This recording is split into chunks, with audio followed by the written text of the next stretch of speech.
Ini adalah malam gelap dengan angin kencang.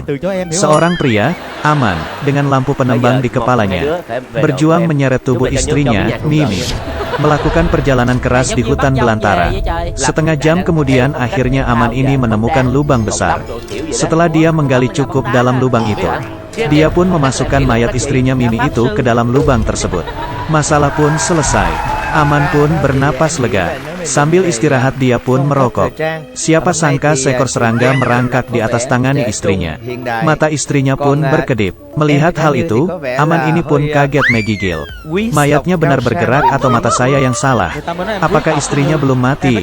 Pria ini pun melompat masuk ke lubang, memukul wajah istrinya berulang kali, sampai wajah Mimi hancur dan tidak dikenali. Aman pun kelelahan kemudian bernapas lega.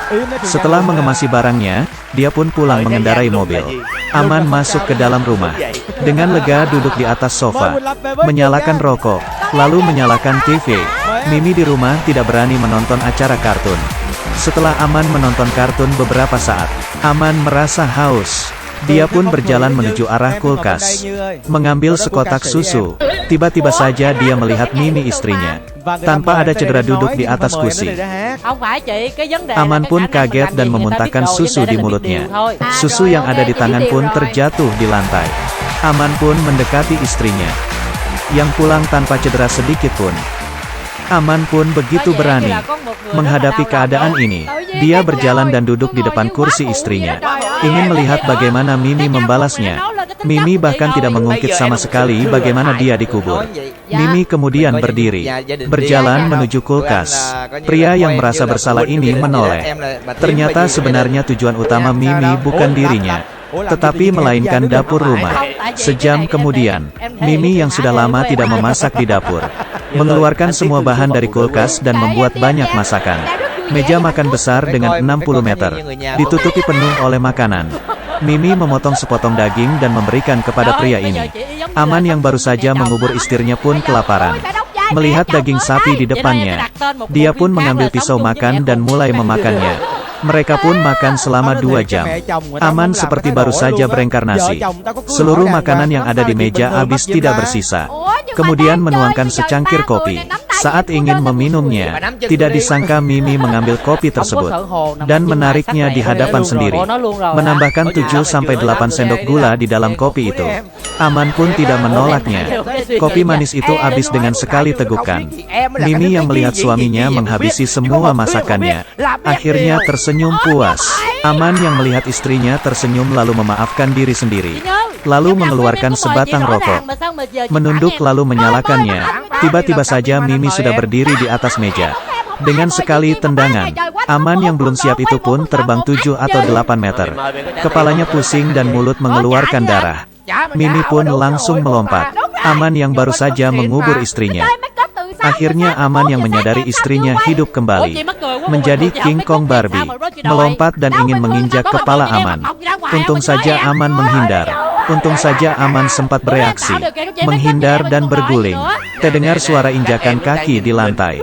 Ubin tebal dengan 5 cm pun rusak dihancurkan Mimi. Aman pun ketakutan.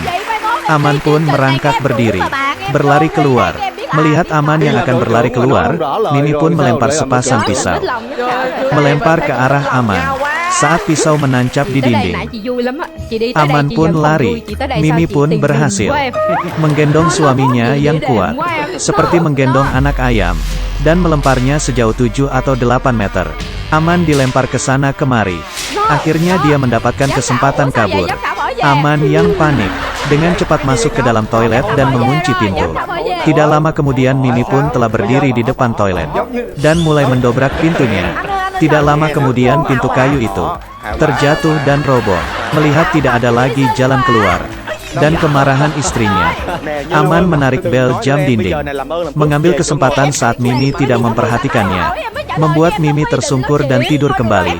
Aman pun memindahkan Mimi ke mobil, memulai kembali perjalanan mengubur mayat Mimi, menggali lubang di hutan. Karena Aman sudah terbiasa, kali ini dia hanya membutuhkan setengah jam dan kembali ke rumah. Saat dia berdiri di depan kulkas mengambil susu, tiba-tiba saja terdengar ada suara air di dalam toilet. Dia buru-buru menghampiri toilet tersebut, lupa menutup keran air, dan membuat air meluap keluar. Aman pun dengan cepat menutup keran air tersebut. Tiba-tiba saja sepasang tangan keluar dari bak mandi, menarik Aman masuk ke dalam. Ternyata bak mandi tersebut sangat dangkal, membuat dia tidak melihat apapun. Mimi terus menekan Aman di dalam air. Akhirnya setelah mempertaruhkan nyawa Aman pun bisa memanjat ke atas. Kali ini membuat Aman benar-benar terkejut. Dia tidak berani lagi berada di dalam rumah. Dengan cepat berlari menuju mobil. Aman mempunyai rumah tetapi tidak bisa pulang. Aman pun memutuskan pergi ke kota mendatangi rumah si pembunuh. Dia mengambil semua tabungan untuk membunuh Mimi.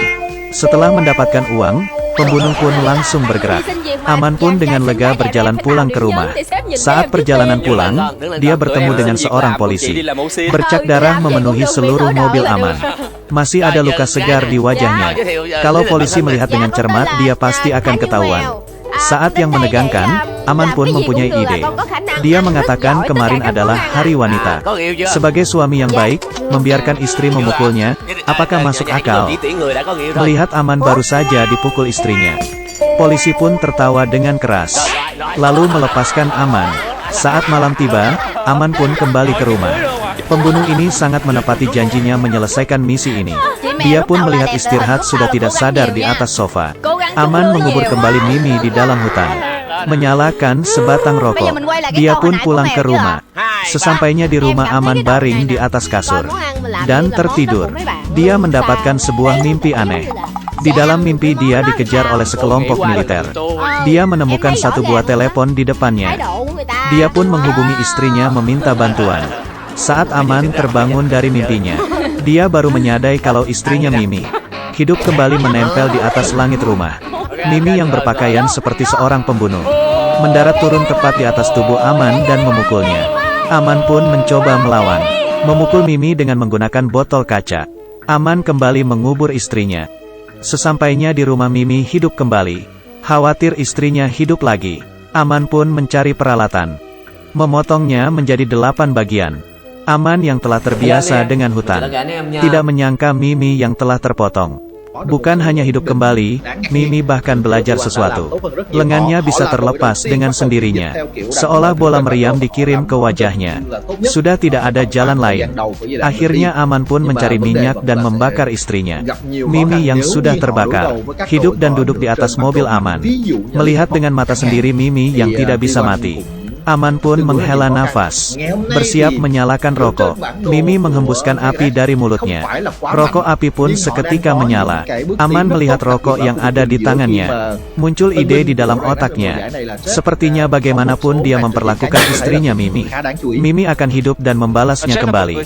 Saat akan mengubur kembali Mimi, dia sengaja melihat Mimi mempersiapkan malam Natal yang indah. Ternyata begitu Aman sampai di rumah dia telah didekorasi. Bunga lilin dan lampu-lampu menghiasi ruangan. Ruang tamu dihiasi kaos kaki Natal yang besar. Terdengar suara ledakan dari kaos kaki Natal yang ada di hadapannya. Seorang wanita muncul keluar dari kaos kaki Natal itu. Mereka pun bertemu dan tertawa, melupakan dendam bersama melewati malam Natal dengan malu-malu. Inilah yang disebut pertarungan ranjang. Ternyata kepala Mimi terbentur. Setelah melewati bulan madu dan hidup yang baru, mereka tidak menyangka pembunuh bayaran datang, ingin menjadi tamu di malam Natal. Mereka pun melihat Mimi dan ingin membantu Aman menghabisi Mimi. Aman pun mendorong kedua pembunuh itu dan menutup pintu. Melihat Mimi di belakang telah ditusuk oleh dua pembunuh itu. Dua pembunuh ini pun puas dan mengambil foto. Mimi pun tersungkur di pangkuan Aman, tersenyum dan mengatakan selamat tinggal. Aman membawa Mimi keluar, menguburnya kembali di dalam hutan. Tapi sesampainya dia di rumah, dia baru saja menyadari kali ini Mimi tidak hidup kembali. Sepertinya Mimi telah benar-benar pergi. Aman pun jatuh dalam kesedihan mendalam. Dia masuk ke dalam hutan sendirian, duduk di samping lubang kuburan Mimi. Saat hari mulai terang dia pun berjalan pulang sambil membawa cangkul. Dia muncul di kantor pembunuh itu, membakar foto mayat istrinya. Pada akhirnya, dari jendela kantor si pembunuh Aman melompat. Di saat kita mengira Aman akan mati, seseorang pria tua baya terbang dan menjemputnya, menggendongnya ke lautan bintang. Siapakah pria yang bisa terbang ini? Apakah Anda pernah menonton Pembunuh Istri? Maka kalian akan mengerti akan film ini. Film Pembunuh Istri adalah film Jepang tahun 2005. Ketegangan, fiksi ilmiah, dan percintaan. Sutradara menggunakan teknik kreatif dalam pembuatan film, mempersembahkan 5 cerita alur yang berbeda. Di antaranya mereka, kisah pembunuhan istri yang paling istimewa. Di kehidupan sebagian besar suami istri saling mencintai, tetapi hal sepele terkadang pelan-pelan membuat kenangan itu terlupakan. Yang tersisa hanyalah rasa ingin saling menyakiti.